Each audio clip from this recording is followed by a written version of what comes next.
रवि को एडवेंचर बहुत पसंद था। एक दिन सनी आफ्टरनून में उसने अपने फ्रेंड्स को कॉल किया। मेरे पास एक प्लान है, उसने अनाउंस किया। एक ऐसी जगह की ट्रिप जो तुम लोग भूल नहीं पाओगे। उसके दोस्त अंश, प्रिया और कविता क्यूरियस हो गए। रवि ने उन्हें एक पुराने सुनसान घर के बारे में बताया। उसका नाम था तांत्रिक की हवेली। लेजेंड्स कहते थे कि वो हॉन्टेड है। अंश ब्रेव था। एक हॉन्टेड हवेली? उसने पूछा। साउंड्स एक्साइटिंग रवि, मुझे भी गिन ले। प्रिया ज्यादा कॉशियस थी। क्या तुम श्योर हो कि वो सेफ है रवि? उसने सवाल किया। कविता, जो ज्यादातर क्वाइट रहती थी, उसे एक अजीब सा खिंचाव महसूस हुआ। मैंने भी स्टोरीज सुनी है, वो धीरे से बोली। कहते हैं वहां से कोई पहले जैसा वापस नहीं आता। रवि मुस्कुराया। इसी से तो एडवेंचर बनता है, उसने कहा। हम साथ जाएंगे, हम केयरफुल रहेंगे। ट्रिप अगले वीकेंड के लिए सेट हो गई। उन्होंने अपने बैग्स में एसेंशियल्स पैक कर लिए। टॉर्चेस, एक्स्ट्रा बैटरीज, खाना, पानी और एक फर्स्ट एड किट। रवि एक कैमरा भी लाया। हवेली तक का जर्नी लंबा था। सिटी की लाइट्स पीछे छूट गई। रोड्स पतली और घुमावदार हो गई। आखिरकार घने पेड़ों के बीच से उन्होंने उसे देखा। तांत्रिक की हवेली। वो ढलती रोशनी में एक सिलुएट की तरह खड़ी थी। एडवेंचर शुरू हो चुका था। उन्होंने भारी लकड़ी का दरवाजा धक्का देकर खोला। उसमें से जोर की चरमराने की आवाज आई। आवाज बढ़े। खाली हॉल्स में गूंज उठी। हर चीज पर धूल की मोटी परत जमी थी। मकड़ी के जाले भूतों के कफन की तरह लटक रहे थे। अंदर की हवा बांसी और बहुत ठंडी थी। उन्होंने अपनी टॉर्चेस चारों ओर घुमाई। मेन हॉल शानदार था, लेकिन टूटा फूटा। दीवारों पर फीकी पेंटिंग्स टेढ़ी मेढ़ी लटकी थीं। फर्नीचर सफेद चादरों से ढका हुआ था। एक बड़ी सी घुमावदार सीढ़ी ऊपर अंधेरे में जा रही थी। उन्होंने मेन हॉल में अपना बेस बनाने का डिसाइड किया। जैसे ही रात हुई, हवेली बदल गई। परछाइयां और गहरी हो गईं। वो नाचती और तड़पती हुई सी लग रही थी। दोस्त एक दूसरे के पास सटकर बैठ गए।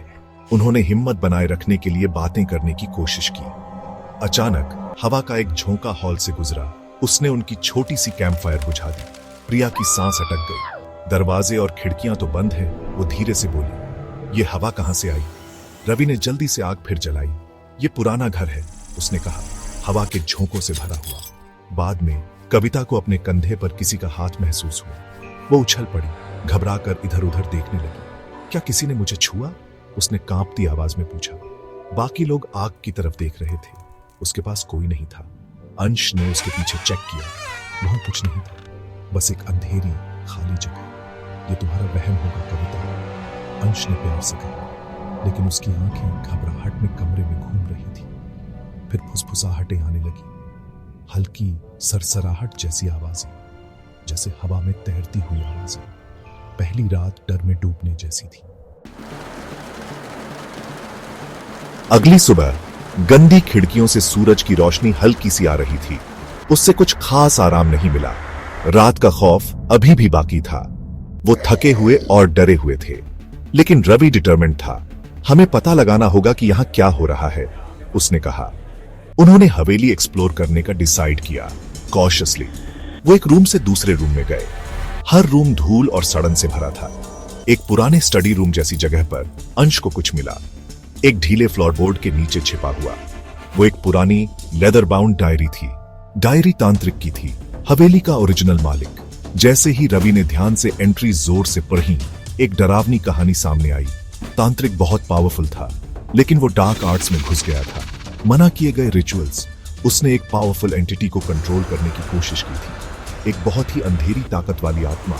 डायरी में उसका नाम था काल दूत, मौत का संदेश वाहक। तांत्रिक को लगता था कि वो काल दूत को कमांड कर सकता है। वो गलत था। वो आत्मा बहुत स्ट्रांग थी। वो उसी के खिलाफ हो गई। डायरी की आखिरी एंट्रीज घबराहट से भरी थी, खौफ से भरी थी। तांत्रिक ने कालदूत के गुस्से के बारे में लिखा था, उसके हवेली को हमेशा हॉन्ट करने की कसम के बारे में। जो भी अंदर आने की हिम्मत करेगा, उसे अपना शिकार बनाने की कसम। एक ठंडा डर उन पर छा गया। उन्हें भागना ही था। सब घबरा गए। वो मेन डोर की तरफ भागे, धक्का दिया, खींचा, लेकिन वो टस से मस नहीं हुआ। ऐसा लगा जैसे किसी अनदेखी ताकत ने उसे बंद कर रखा हो। उन्होंने खिड़कियां ट्राई की, लेकिन वो बुरी तरह सील्ड थीं। हवेली एक जेल थी और वो उसके कैदी। फुसफुसाहटें मजाक उड़ाती हंसी में बदल गईं। उनकी आंखों के कोनों में परछाइयां नाच रही थीं। आकृतियां बस नजर से ओझल हो जाती थीं। हवा में दुश्मनी भरी हुई थी। उन्हें बहुत ज्यादा निराशा महसूस हुई। अचानक कविता चीखी, एक तेज डरावनी चीख, फिर खामोशी। वो मुड़े और कविता गायब थी, वैनिश्ड। एक पल पहले वो प्रिया के साथ सहमी हुई बैठी थी, अगले ही पल वो वहां थी ही नहीं। कविता। प्रिया चीखी, उसकी आंखें डर से फैली हुई थीं। वो कहां गई? उन्होंने पागलों की तरह उसे ढूंढा, उसका नाम पुकारते हुए। उनकी आवाजें बिना जवाब के गूंजती रहीं। वो हवा में गायब हो गई थी। बाकी बचे 3 दोस्त एक नए और गहरे डर से सहम गए। वो आत्मा सिर्फ उनके साथ खेल नहीं रही थी, वो उन्हें एक एक करके ले जा रही थी। उन्हें कविता को ढूंढना था, उन्हें बाहर निकलना था। डर लगभग बर्दाश्त से बाहर था। अंश जानता था कि वो कालदूत से आम तरीकों से नहीं लड़ सकते। वो आत्मा बहुत पावरफुल थी। उसे तांत्रिक की डायरी से कुछ याद आया, एक बाहर निकालने का रिचुअल। वो खतरनाक था, बहुत ज्यादा खतरनाक। उसके लिए बहुत ज्यादा विल पावर और एक बड़ा बलिदान चाहिए था। अंश ने एक फैसला किया। मुझे पता है क्या करना है, उसने मजबूत आवाज में कहा। डायरी में उससे लड़ने का एक तरीका बताया गया था। उसने उन्हें पूरी कीमत नहीं बताई। वो उन्हें और डराना नहीं चाहता था।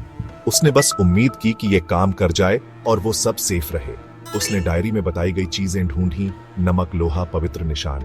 उसने फ्लोर पर एक सर्कल बनाया, बिल्कुल वैसा जैसा तांत्रिक ने बताया था। उसने रवि और प्रिया को सर्कल के बाहर रहने को कहा, चाहे कुछ भी हो जाए। उसने उनसे कहा, इस सर्कल में मत आना और दखल मत देना। उन्होंने डरते हुए देखा जैसे अंश ने रिचुअल शुरू किया। उसने डायरी से पुराने शब्द दोहराए।